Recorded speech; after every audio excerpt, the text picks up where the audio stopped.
Our first speaker, his name is Daryl. Shane, Daryl has his own company called Vistance. It's a well-recognized company focusing on structured finance. But one thing that's very special about Daryl is an alumni of NAAAP Toronto. He was the VP of Operations and Senior Vice President for almost 3 years. And today we are going to be talking about what to think about before diving right into entrepreneurship. So everyone, please help me welcome Daryl King. Thank you. Can everyone hear me? Yes. I'd like to do this without a mic if possible. Awesome. It's good to have a loud voice that projects. It works to my advantage. So, as Anna May mentioned, I was with NAAP many years ago. And one of my favorite parts of NAAP is the NAAP National Convention, where all the chapters around North America host, and they have the Chapter of the Year award. Has anyone ever been to that in this room? Okay, if you haven't gone to it, I highly encourage it. You're going to meet people from all over the world. Well, America, which is pretty much the world. So one of my favorite memories when I was at NAAP was the fact that I went to about 4 conventions, and it was the only Canadian chapter in this entire place, filled with American cities, American chapters, and we took the championship 3 times. Chapter of the Year 3 times while I was with NAAP back then. To put things into perspective, the Toronto Raptors have only done that once. So, I think beside you can learn a little bit from Ben Hum about a winning culture at NAAP Toronto, if you would all agree. So, without further ado, I'm going to launch into my presentation.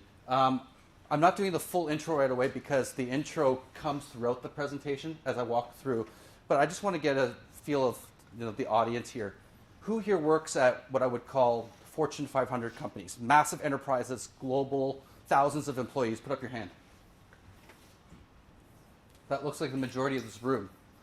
Who here works at medium-sized enterprises, maybe north of 100 employees, less than 1,000?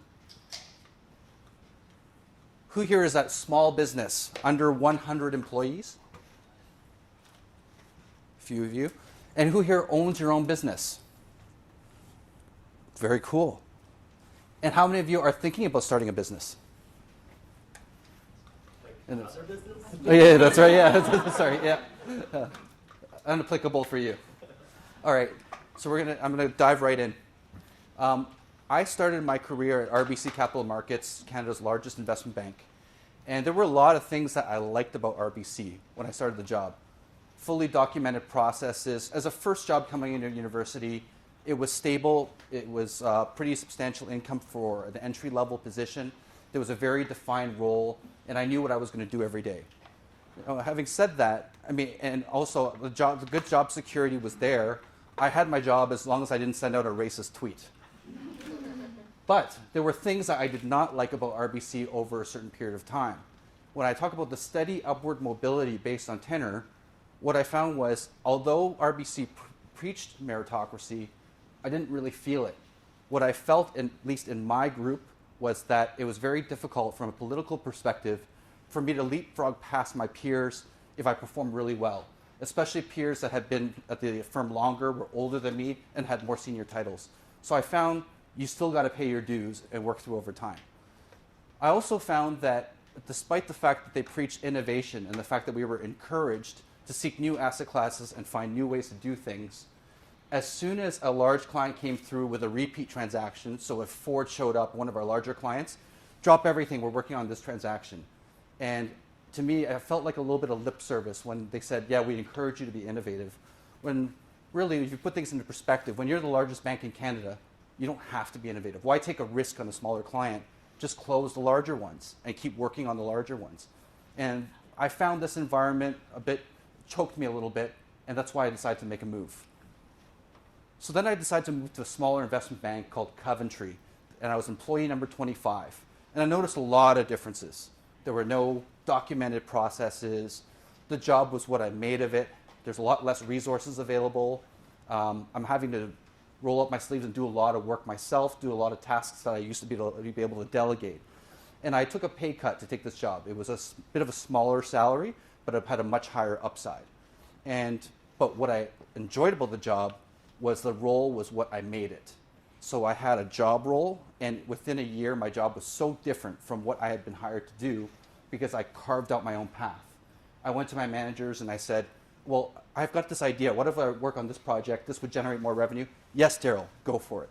And it just became an environment that I realized was more conducive for my entrepreneurial spirit, and it worked out a lot better for me. And in a smaller business, if you don't innovate, you die. We had to be innovative. We had to think of unique structures for our clients. And that was an area that worked a lot better for me. And I realized I really enjoyed working in a smaller business. After Coventry, I went to an even smaller investment bank. And as you can imagine, if you look at the curve of what's been going through, it goes to even more extremes, where it was eat what you kill. And actually, I went to an environment where I made 20% of all revenue that I generated myself. So I went through the whole spectrum of investment banking. This led to my foray into a consultant for small businesses. What I realized in investment banking was a lot of transactions fell through, not because the clients were not good, but because they weren't providing documentation in the way that we'd like them to. Perhaps they gave us a business plan with a weak go-to-market strategy. Perhaps they had a financial model that had very poor assumptions. So what I learned was there's a massive communication gap between investors and businesses. And so I had that light bulb go off in my head, and I said, why don't I apply my investment banking knowledge, go into small businesses, and help them with raising capital? So that was what I decided to do. And that was my foray in there. And when I went into the small businesses and I helped them write their business plans, do their financial models, do their projections, and so forth, I realized that a lot of times their financials were a mess themselves. So I implanted myself as CFO. And I was like, okay, before we go any further, I got to clean up your balance sheet. I got to spend 4 months cleaning up your financial statements. And I became an interim CFO. And that was really my career path for about the last 10 years of working in these small businesses. The transition from investment banking into a small business was really, really tough. I was one of those cocky Bay Street guys from investment banking that thought I knew everything. Because I did deals in oil and gas technology, I thought I could run those businesses. And going into a business for the first time, I realized I knew nothing. And a lot of the knowledge that I thought I could apply of those large business processes don't really work for small businesses. I'll give you a couple examples. I was in specialty finance, so we were in a space where we do lending for equipment. We repossess the collateral if they default on their payments. So I went in to consult an equipment finance company. And in my world at RBC, from what I remember, you have strict guidelines. 5 days, call the client, 30 days delinquent, send out a demand letter, 90 days, repossess the equipment, day 120, sell the equipment. It was hard and fast. And so when I looked at some of the equipment and some of the projections they had shown us, I said, well, why do you still have a piece of equipment here that's been sitting in your shop for about 8 months? And why didn't you sell it right away? Because that's what you're supposed to do, check boxes. And clients said to me, Daryl, you want me to sell an ice cream truck in the winter? Do you realize that if I wait till June, I get double the value? And it's just these little nuances that seem obvious that didn't occur to me. And I was like, but I'm just so used to, here's the rule, day 90, here's what you do, day 120, here's what you do. And the one thing I learned was that these hard and fast rules that you are used to in large companies don't work in small businesses. And you're effectively always operating in the gray, where you have to look at everything on a case-by-case basis. So that was a huge learning for me, and that was one of the biggest challenges that I've learned going into a small business, that we don't have the luxury of checking boxes, of following just procedures. When you look at a bank, they have larger clients, they have more sustainable clients, they can afford to lose clients that don't follow their rules. When you're a smaller business, you're dealing with businesses with more challenges, more cash flow challenges, and therefore you don't have the same luxuries of just following these rules. And you have to start looking at things on a case-by-case basis. So fast forward the clock to 2019. I've been a consultant now. I've consulted probably about 15 businesses over the course of 10 years, and I decided, let's go big. Why am I only servicing 2 or 3 clients? Why don't I service 10, 15 clients? And that was my decision to launch Vistance. So this year I made the decision to spend about $33,000 on a marketing campaign to recreate my corporate name, my logo, and my website. And I was in a position where I had to wind down all my current engagements, and be in a position where I can focus on the marketing. So I took a risk of, here I am, I'm going to spend about $50,000 to $60,000 probably in terms on marketing, hiring people without any revenue, with the hopes that I'm going to launch this business and then I'm going to go out and land 5, 6 clients. And so if we fast forward the clock to today, it's gone quite well. I've launched a blog. I've done a lot of marketing activities with the help of a marketing agency, because I know I'm not that good at marketing, so I did get some help. And how did I come to this decision? Well, I had 20 years of experience, and it's 20 years of diversified experience. I hear a lot of parents that say, well, you know, when my child finishes college, I want them to start a business. In my opinion, I think you're setting them up for failure, because there's so many things, there are only so many things that school can teach you. And when you actually go into a business and you face tough situations, things change. What do you do when your customer reneges on terms and conditions? Do you sue them? Do you try to negotiate with them? Are you prepared for the fact that nobody's going to work as hard as you as a business owner? Are you prepared for the fact that employees are going to sneak out and they're not going to work the hours you want them to work? How do you deal with these situations? School does not prepare you for that. So having worked in a large business and medium-sized business, I feel that I've gained a lot of the experience for these unique circumstances. I have a robust contact network from the 20 years I've garnered, so I'm not starting from scratch. I'm in a position where I'm able to call up my Rolodex and bring in initial clients, hire employees that I've worked with in the past. And having been on the investment banking side as well as the client side, I felt that I have a pretty unique vantage point. So if we take, is anyone from Faskins here? I think I saw some people from Faskins. So if I take a law firm, for example, if you are a lawyer, if you've been a lawyer and you've also been on the client side dealing with the lawyer, I feel that gives you a pretty unique vantage point of seeing the big picture, because there are so many things you learn being on the other side. I had sufficient capital built up, so I was in a position where I took a calculated risk. I said, okay, I'm going to put $80,000 of capital at risk. I'm in a position where I can probably sustain 8 to 10 months of no income before I hit the panic button. And I made that risk and I developed that exit strategy. So I'm going to stop. I'm going to go in family support because I know there's a lot of mental health in terms of the topic of what we're discussing today. If you are in a situation where you have a fairly substantial financial commitment coming up, for example, you're moving into a house, you're just having a child, you're having a child go to university, and one of the US universities, which makes it even worse, it becomes infinitely more difficult for that decision to take the plunge, right? And from my perspective, if you're deciding that you're going to take this risk, I would be sure that you've got friends and family support in terms of capital to help support you through this, because you're going to put yourself in a position where you're going to be stressed and you're going to be in a rush to generate revenue because you have to. And that, to me, that's a recipe for disaster. On family support as well, I'm lucky in the way that I had a spouse that was supportive of my decision, and she believed in me. And if you have a significant other who is not supportive of this decision, it also makes things more difficult. To have someone breathing over your shoulder going, did you generate revenue yet? Are you done? Are you done? Or when you get a real job? When are you going to go back to a real job? It makes things extremely difficult. Again, it could cause you to make some hasty decisions, right, as a result, when you have that pressure. So you really want the buy-in from family. And one of the ways that you can do that is to actually have this discussion and say, listen, I've created a business plan, I've looked into all the factors, I've got a budget laid out, and I have an exit strategy. So if I don't meet these milestones within 6 to 8 months, here's my exit strategy and here's my fallback plan. And that's potentially how you get the buy-in, because it looks like you've made a responsible decision so that you can get your significant other, partner, family on board. And I think that's actually very important for your sanity. And I stress the exit strategy and making sure that you have that, because most businesses fail and you need a fallback plan if things don't go to plan. Let's go into some of the personal attributes for entrepreneurs versus large businesses.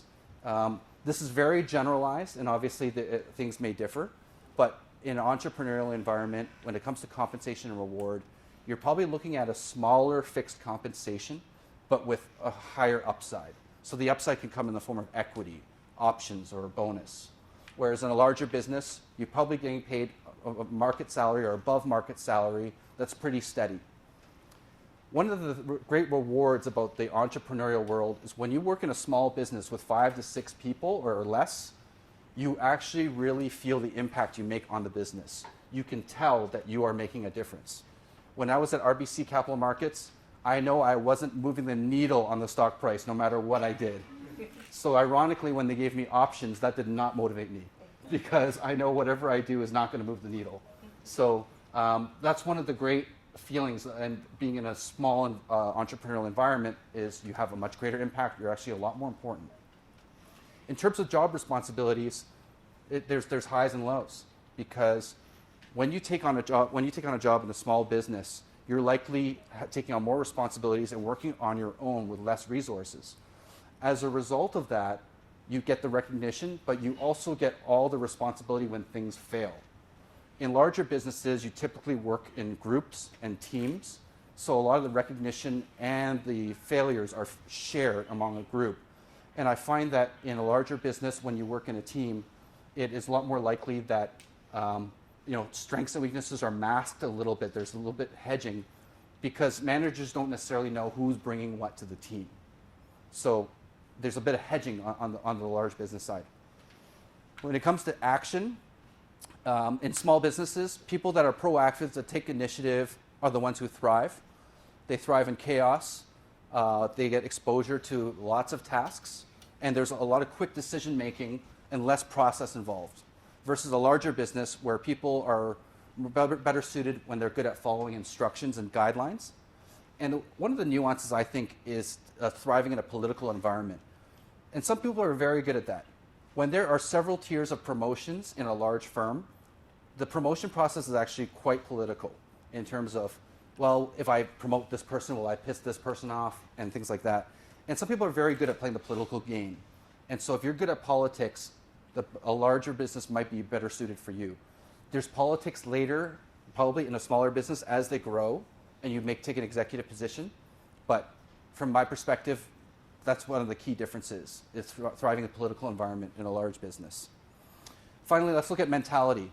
If you are a risk taker, if you're unafraid of rejection, and I'm not just talking about sales, if you are in a small business, if you try to pick up a supplier that you want to pay, you being the client, sometimes they go, well, are you going to be around? They won't give you credit terms. They're going to be reluctant to work with you, and you want to give them your business. Whereas if you're at RBC, you pick up the phone and you call a supplier, they take your call right away. So there is a greater uphill battle in every position within a small firm that does not have the credibility, no matter what position you're in, to fight for the credibility and get people to actually pay attention to you and take you seriously. So you have to be unafraid of that rejection.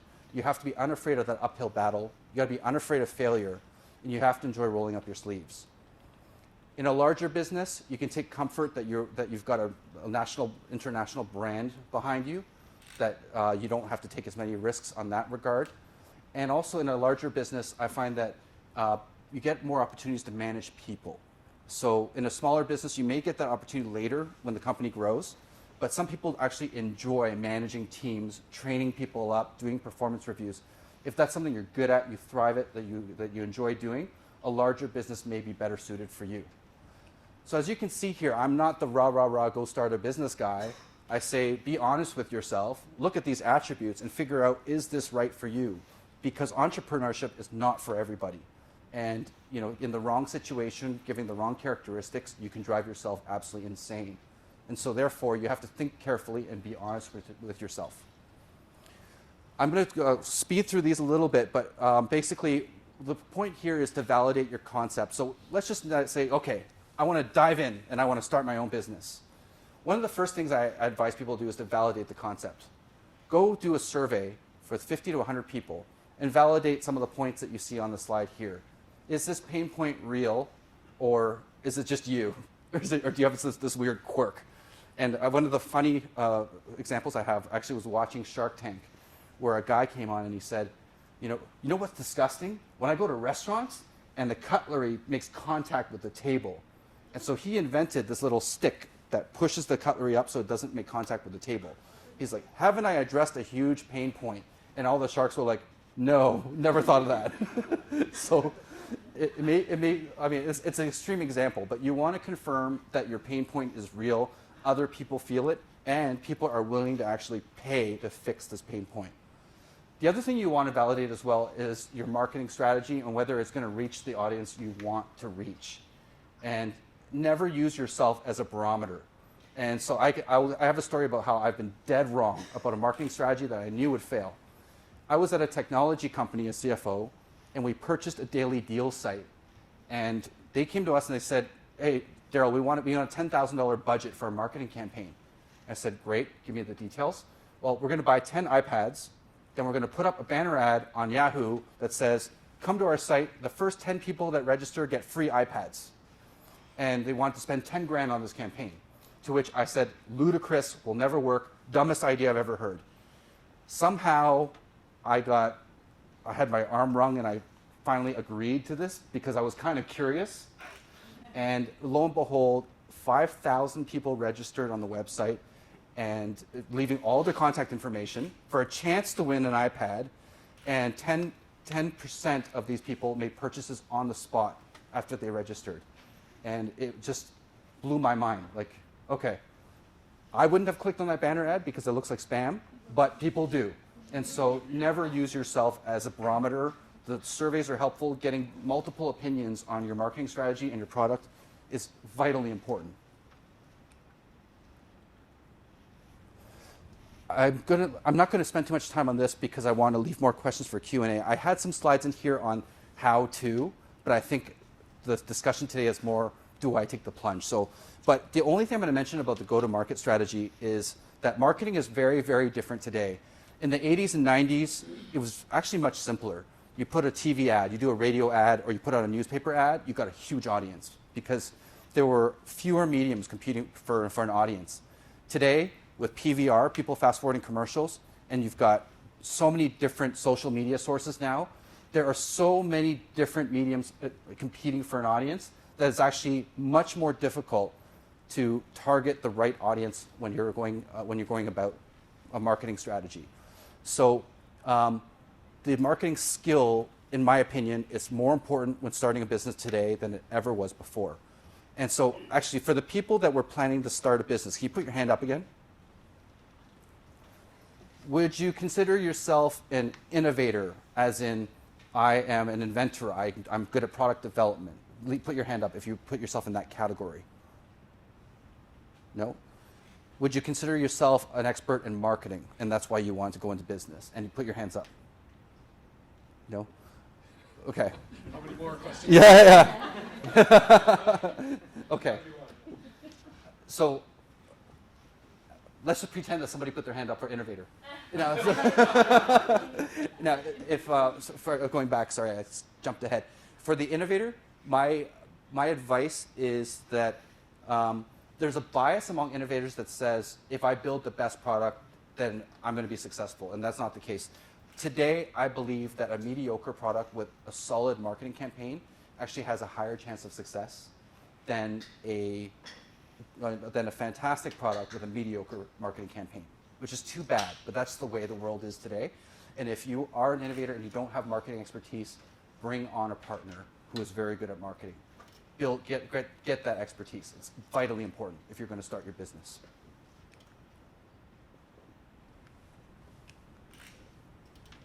Okay, so additional considerations. I mean, ask yourself what your personal goals are. Like, why am I looking to start a business?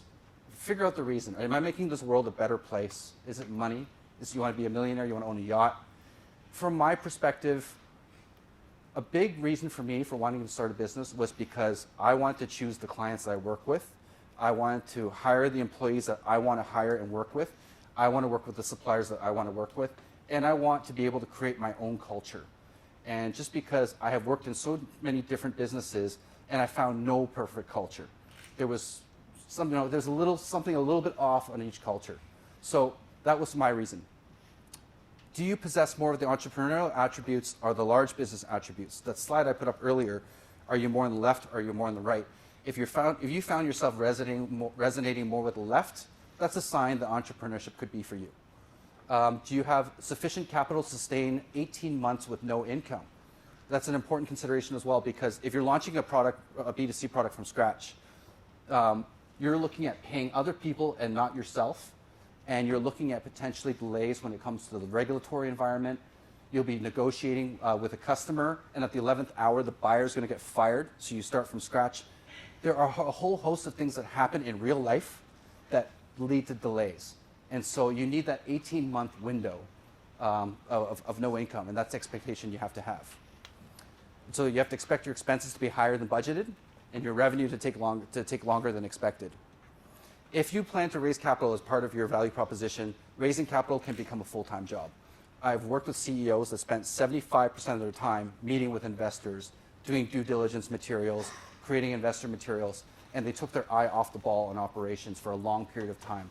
So you have to have that expectation that it is very time-consuming. If you don't need to do it, avoid it at all cost.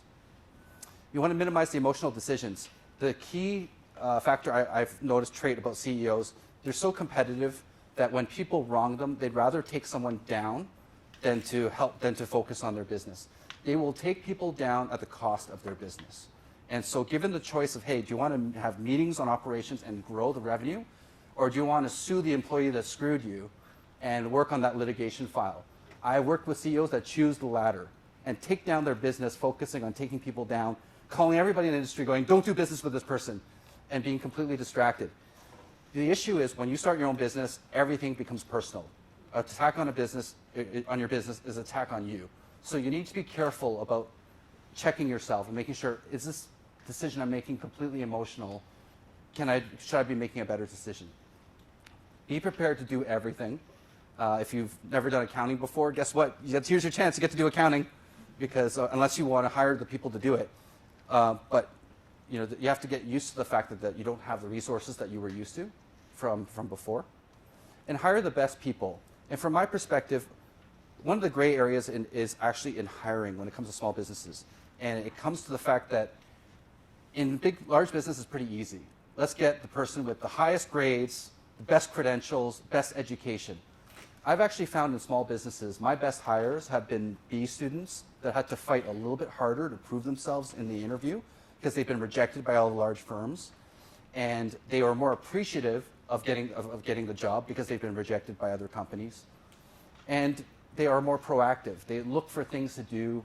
They look for ways to improve. They're not complacent. They don't just finish the job and wait for instructions. These traits are harder to find and they're harder to see on a resume. So the hiring process actually is more difficult for a small business. And have an exit strategy, as I mentioned. If things don't go your way, you want a fallback plan. The last thing we're going to touch on is partnerships. So, the odds are stacked against you because over 70% of business partnerships actually fail. But a partner is great because it brings you sanity. If you are a sole business owner and you only have junior employees, it can be very lonely. Who do you talk to if you want to fire one of your employees? One of your other employees? That's pretty awkward, right? So having somebody as a sounding board where you can bounce high-level strategic decisions is very helpful. The ideal partner is somebody who fundamentally believes in your vision and your business plan, but is the opposite of you. And here's what I mean by this, is that if you are a type A go-getter and you run at shiny objects and you know that you have the tendency to jump on a plane when you get a phone call from a customer without doing any due diligence, bring on a partner that's more analytical, is going to slow you down, is a bit more conservative, and is going to balance you. And that's what I mean by the opposite. Because if you have two people with the same types of personalities, then you're just going to reinforce each other and there's going to be no balance. Also, bring on somebody with a complementary skill set. My perfect example is if you're an innovator and you're good at product development, bring on a partner who's good at marketing. That way you also you bifurcate roles, and when it comes to decision making, you don't fight over decisions. You know who's in charge of what. You're able to stay in your lane. Do not overthink how much work you're doing versus your partner. How many people have worked in a team environment and felt they carried the lion's share of the work and other people slacked? This is a general bias that everybody has, and guess what? Those slackers in your group probably thought the same thing. And we will always have this bias. So if you're always trying to calculate what you're bringing to the table and what your partner's bringing to the table, it's going to cause dissent and the eventual breakup. So don't think about it too much. Discuss the capital raise process and exit strategy. You'll be surprised how many times partners come about and their business grows, and all of a sudden one of them wants to sell and the other person was thinking, well, actually, I thought this was a long-term thing and I thought we were going to be together for 20 years. This is a discussion you have to have. Are you looking for a 3-year exit, or are you looking for a long-term project? Draft the prenup, right? I know that some people see you should do that for marriage too, I don't know. But for partnerships with a 70% divorce rate, you really should have parameters for the breakup, because it can happen and it's likely to happen. So make sure you have those parameters, and if you want ideas like the shotgun clause, I can talk to you about that in the networking session. And finally, avoid 50-50 partnerships. A lot of people do them, but I find that when you have a stalemate in a partnership, even if you have different roles in decision making, there are gray areas that are going to overlap, and you're going to fight and you're going to hit a stalemate. I think you should have one person at 51%, or you should have a board of directors, or you should bring on a third minority partner as the third vote. But you never want to put yourself in a situation where you're in a complete stalemate, or else that can lead to disaster. I'm going to skip the next slide because I know that time's running out and people want to do Q&A. I've got a few slides up here in terms of writing a business plan. That's a 45-minute presentation itself. I don't know what I was thinking. Creating a budget, that's a 45-minute presentation right there. Don't know what I was thinking. and that's it. So I hope you found this helpful. I wanted to focus on people that are thinking about starting a business. What are my considerations? Do I take the plunge? And I hope that you found this helpful. I want to quickly introduce Ray's son. She's one of my colleagues at Vistance. You want to stand up, Ray? Hey, she works with me at Vistance right now, and she will be available as well if people have questions. If I'm bombarded, which probably will be the case during networking, we can divide and conquer, and you can ask Ray some questions as well. Let's give Daryl a big round of applause. Thank you. So we're going to open up for Q&A. Folks, does anyone have any questions for Daryl? Don't be shy. We have a question in the front. I had a question of many corporate professionals Yep. where they work for companies, and how you address if there's a conflict of interest, and companies that are against actually you having a side gig or a side hustle. Right. So I think I've seen these situations before. So first of all, the side hustle cannot be a competitor. I think you put yourself in a severe conflict if you're doing a competitor. I don't think it works out, and I think you just have to avoid that altogether. Now, granted, it's not a competitor. I think you need to have a clear conversation with your employer and say, or with whoever you're working with, and say, listen, this is stuff I only work on the weekend. Avoid doing any emails and work on this material during the time that you're supposed to be working on a specific project, and just be honest about it. And I think if you are in a position where you're compromised, where you're not able to fulfill your job because you're distracted by something else, then you need to be honest with yourself and you need to say, maybe these two gigs together don't work because it's compromising my ability to be successful, and I'm maybe half-assing two projects rather than doing a really good job in one. Any more questions? You talked a little bit about prenups. Yep. And you said you'd mention a couple items. Can you mention a couple of them right now? Sure. In the prenup, there's something common called the shotgun clause. And what that is in the event that you want to break up, one of the partners will put down a value on their shares. So let's say you own 50%. No, not 50-50, 49. Not 50-50. We taught us this Yeah. already. So you own 49% of the shares. I will put down an offer to buy your 49%. You have about 40 days to go back and decide if you want to take the money or if you want to counter offer and put another offer that's higher on the table. And you can decide either. That's called the shotgun clause. So it does favor the person with more capital. That's the only criticism of it. There's also first right of refusal, where if I'm unhappy and I want to sell my shares, I can go to the other shareholder and I can say, okay, here's 50% and here's what I want for my shares. And if the partner rejects that offer, you would now have 90 days to go out and tender that offer to somebody else and see if you can find another investor. And in the event that an investor accepts, they have a new partner and they're stuck with a new partner. There's also other typical clauses that lay out valuation if somebody wants to get bought out. So you could have a rule that says, okay, the floor is $2 million in terms of valuation, but it is the higher of $2 million or 6 times EBITDA. So you actually have carved out a valuation in there in the event that there is a breakup on how you're going to value the business. And I think all these considerations are really important ahead of time. I know a lot of folks are working in the corporate world and then also have a business on the side. I think so. I met a couple of you. I feel like one of your questions might be, what is the tipping point of moving from the corporate world to full-fledged entrepreneurship in your own business? Do you have any ideas of when that tipping point would be? Yeah, I mean, with the side business, I'm kind of curious in terms of, do you feel that you've hit a ceiling because of time? Does anyone have a side business that Yeah. we want to talk about right now? This is free service right here. Yeah. We're being economical. Take advantage. Well, we can talk about my life then. Oh no, okay, we're going to talk about George's life. George, Yes. right here in the front. Here, Perfect. George. So I've never worked for a corporation at all. You okay? Yeah, I've always been doing my own type of business. I am currently juggling a couple of projects or gigs right now.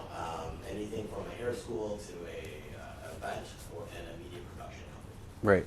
Now, again, everybody has 24 hours in a day. Yep. And I'm not sure right now, I'm at the transition point right now where should I focus on one and actually make that one really successful. Right now I feel like I'm kind of spread out.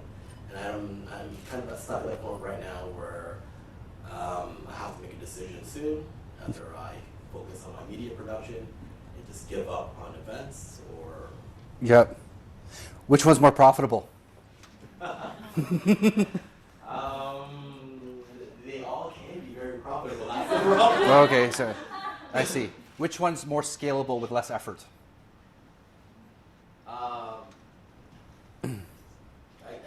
This It's is hard to my do. problem. Yeah. Is that I believe if I enjoy what I do, I never have to work a day in my life. Yeah. The problem is I enjoy all 3 things. Yeah. So, August, I need another 45 minutes to go through my business plan piece. No, I'm kidding. But I think what I would do, I think you need to write a business plan for each of them in terms of what are the costs to expand each of these businesses, what's the potential revenue, what's the potential profit, how much capital is going to be invested, timeline, and just map out a business plan and have them in tandem and just have a look and see which one looks more attractive to you. And I think you have to sit down and actually go through that process based on what you know, right? That's probably the best way to do it. Thank you. No problem. Oh, we have another question. Okay, last one. You talked a little bit about culture and how you like to basically tailor your own. Yep. And as you're growing your business now, how do you ensure that your culture maintains its integrity? Good question. From my perspective, I've always been a big fan of treating people well and paying them properly. I can't count the number of times that I meet with CEOs and they're so proud of the fact that they hired somebody for $10,000 less than market. They're like, yeah, booyah, look at my negotiations. I'm like, well, guess what she's doing? This person's probably applying for another job at their desk right now. But from my perspective, I believe in hiring the best people and ensuring that they perform and ensuring that they get compensated well. I would rather have less people that are competent than to have more people. And some people are volume hirers and they're just like, I don't mind the turnover, I'll just churn through them. From my perspective, the culture is obviously it's from the top, and it's ensuring that I treat them well. I give them the training that they need, and it trickles through because in essence, Ray will have the same attitude when she's dealing with clients, and you having the same attitude when she's dealing with suppliers, with customers, and just having that respect. And I will ensure that this is at the top, because even when I grow to 100 employees, the culture I think is what I have to sustain. And that's probably one of the drivers. If I don't have time in the future to actually deal with client interfacing stuff anymore, this is what I drive within my business, is like the actual culture and vision. Thank you so much, Daryl. Everyone, let's give him a big round of applause.